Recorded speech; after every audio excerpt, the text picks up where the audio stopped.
My older brother Jake and I had planned a weekend camping trip deep in the Appalachian wilderness. He was always the one who picked the locations, and I just went along for the adventure.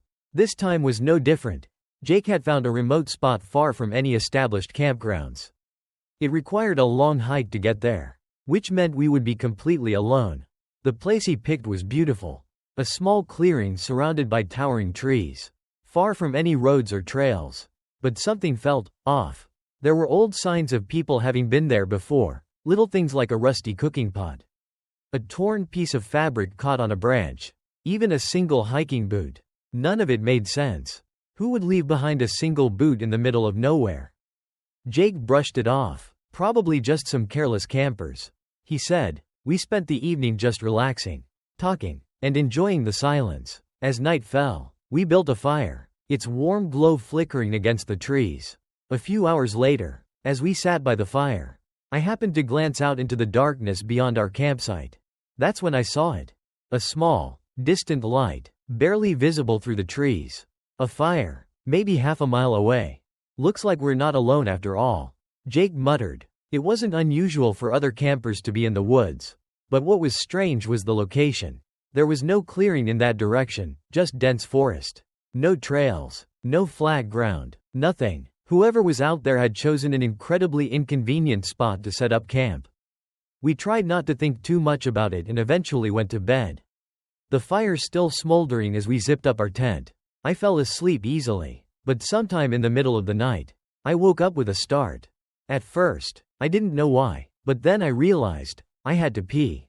I sighed, unzipped the tent, and stepped outside. The air was cool, and everything was quiet. As I moved a few steps away from our camp, I instinctively glanced toward the distant fire.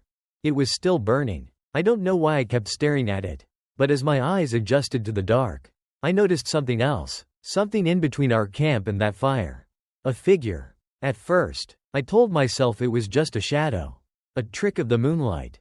But as I kept looking, I saw more. There were at least a dozen of them, silhouettes standing perfectly still among the trees.